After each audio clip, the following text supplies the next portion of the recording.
Добрый день, дорогие коллеги. Хотел сказать, что это и была моя презентация, но это не так. Это только часть ее, первая. Присоединяюсь к словам Сергея Николаевича. Действительно очень приятно, особенно вот отсюда, видеть в зале такое большое количество знакомых лиц. Просто как будто и не расставались на год, что очень приятно. И самое главное, еще более приятно, что ряды участников нашей конференции множатся. И я думаю, что следующая конференция, которую мы, безусловно, будем проводить через год, она соберет еще большее количество участников, даже чем то, которое есть сейчас. Зачем мы показали вот этот небольшой фильм? Это на самом деле, наверное, часть того, что удалось нам сделать, не только нам, а совместно и с нашими партнерами, совместно с регионами за прошедший год. Это скорее вот такой отчет о проделанной работе, точнее, о части ее. Что касается теперь, собственно, того, о чем мы хотели поговорить. Вы знаете, мы, проведя достаточно большую кропотливую работу, и вот за этот год и до этого мы уже достаточно большое количество лет занимаемся проблематикой ВИА, наверное, хотел сначала сказать о той специфике, которую мы, в частности, видим в развитии ВИА в децентрализованной части Дальнего Востока. Можем об этом подискутировать. Я просто представляю наш взгляд на то, собственно говоря, какие специфические черты у этого вида деятельности есть, и, соответственно, как мы дальше собираемся работать в этом направлении. Но, безусловно, первая часть, то, что сразу же приходит на ум, наверное, всем, это изолированность энергосистем. И здесь надо сказать о том, что в чем специфика-то. Дело в том, что достаточно небольшая мощность каждой отдельной системы, это вот от 50 от киловатт до 12 мегаватт генератора, и низкие нагрузки энергосистемы, это где-то от 15 киловатт до 6 мегаватт потребителей в изолированной энергосистеме, это на самом деле является во многом отличительной специфической чертой практически каждой нашей энергосистемы. Как только мы планируем поставить какую-либо более-менее серьезную мощность возобновляемой энергетики, например, там порядка 20% даже от общей нагрузки энергосистемы, у нас уже возникают проблемы с обеспечением надежности энергосистемы и, собственно, ее сопряжением с основным источником энергии. Надо сказать, что вообще в мире реализовано не такое большое количество проектов и решений по возобновляемой энергетике в изолированных энергосистемах. Мы фактически во многом являемся здесь первопроходцами. Ведь нет же, и даже в Европе нет стран, которые полностью на 100% перешли на возобновляемую энергетику. И здесь, наверное, уместно представить себе, что вот каждый наш небольшой изолированный поселок – это отдельная энергосистема, фактически это как одна мини-страна.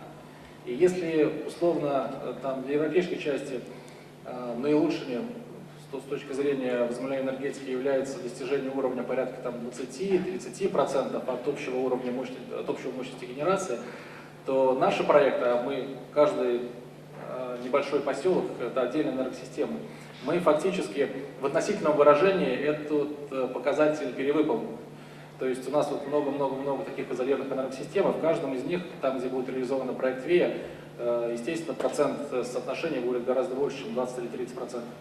Но, безусловно, в нашей специфике мы сталкиваемся постоянно с необходимостью более чем двукратного резервирования мощности. Природно-климатические условия.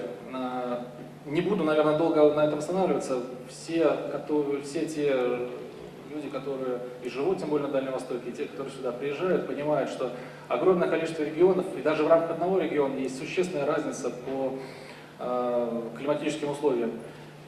Регионы с температурой, которые опускаются до минус 60, и с другой стороны это теплый юг Приморья. Есть Камчатка с ее ветрами и Сахалин. То есть все территории разнообразны, но во всей этой территории есть свой потенциал ВИА. Это является тоже одной из специфических особенностей Дальнего Востока. В этом смысле мы очень скрупулезно относимся к подбору технического оборудования, и строительных решений, которые мы собираемся использовать и используем. Безусловно, мы обращаем внимание на погодные условия, при которых работа этого оборудования является наиболее эффективной. В том числе это напрямую влияет и на, собственно, стоимость наших проектов. Ну, например, там, где необходимо, для наличия или отсутствия вечной мерзлоты уже влияет на применение тех или иных фундаментных решений при реализации наших проектов, например, на территории Якутии и так далее. Есть, например, если мы в Европе часть оборудования мы можем ставить, условно говоря, в открытом исполнении, то в наших регионах мы должны его делать именно в закрытом исполнении. То есть мы должны предусматривать теплые помещения для аккумуляторов, для инверторов и так далее. То есть у нас есть серьезная специфика, это все влияет в конечном итоге и на реализацию проектов, и на их стоимость. Безусловно, сложная логистика. Это уже притча во языцах. Мы везем, собственно, например, там, дизельное топливо 2-2,5 года. По сути, с точки зрения реализации проектов строительства в тех же удаленных поселках, до которых мы везем топливо, мы и оборудование будем вести также от года и выше. Причем еще с перекладкой, условно, река, машины и так далее. Это, конечно, влияет напрямую на стоимость, это влияет на сроки. И, безусловно, мы еще должны понимать, что у нас ограниченный период этого строительства. То есть мало того, что мы в некоторые поселки можем просто физически добраться, у нас есть поселки в нашей программе, в которые просто добраться можно только 3 дня в году, просто физически.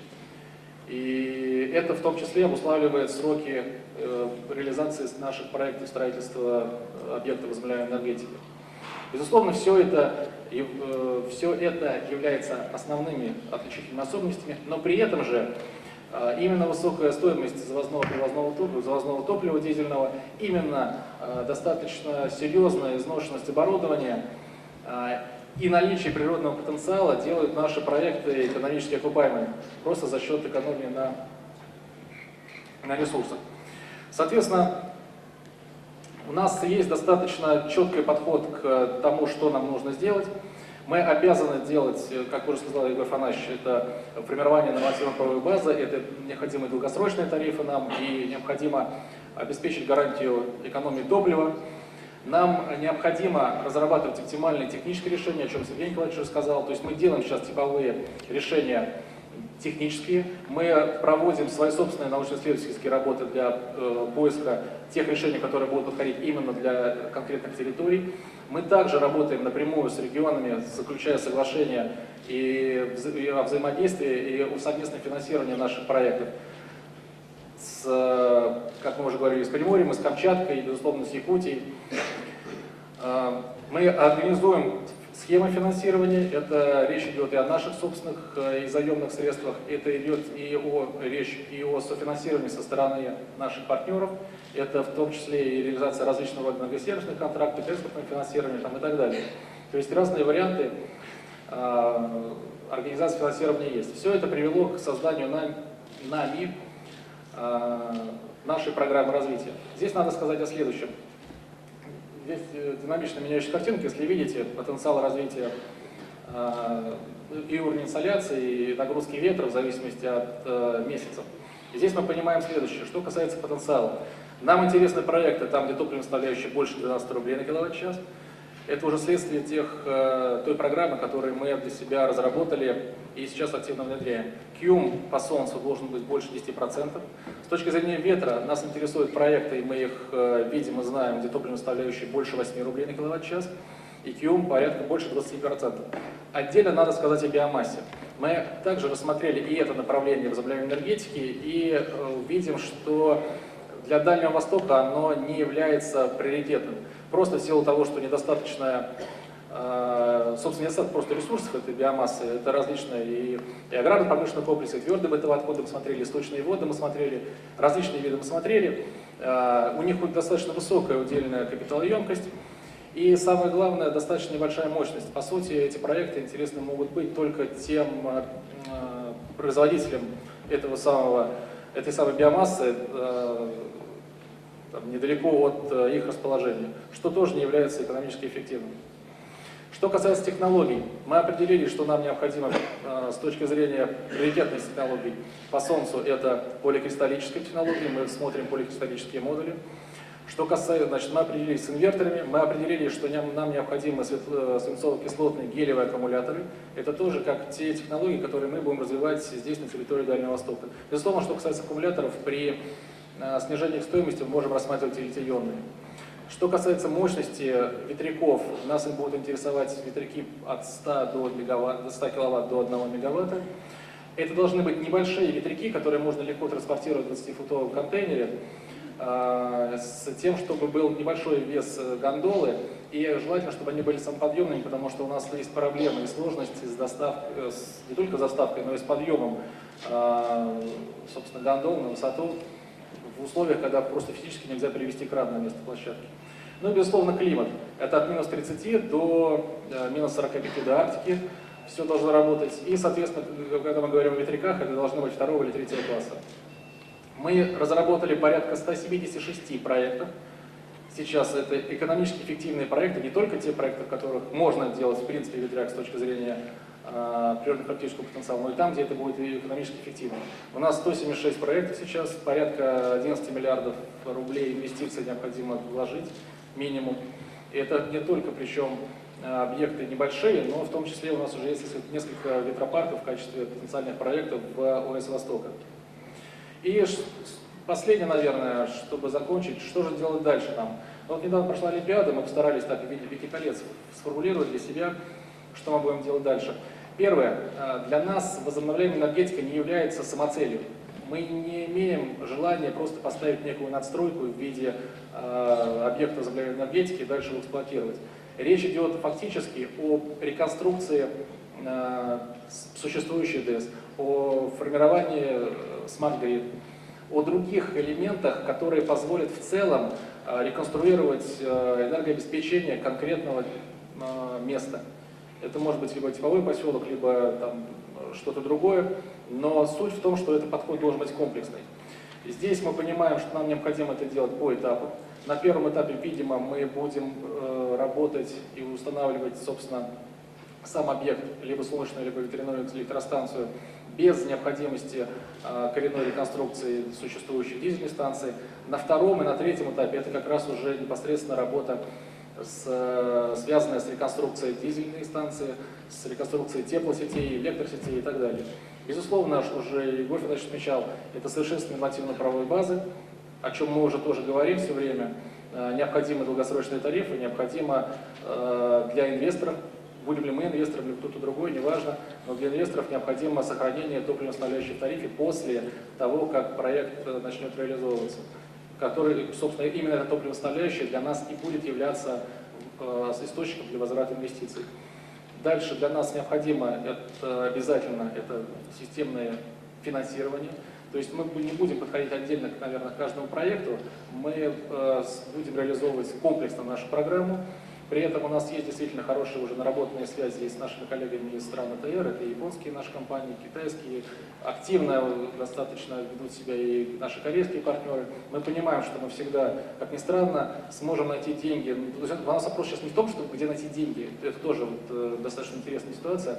Как правильно выстроить работу, какую организационную форму применить. Или будем работать с Роснано, где у нас действительно достаточно серьезный потенциал, либо с западным, либо с восточным партнером, либо с нашими компаниями, которые тоже активно участвуют.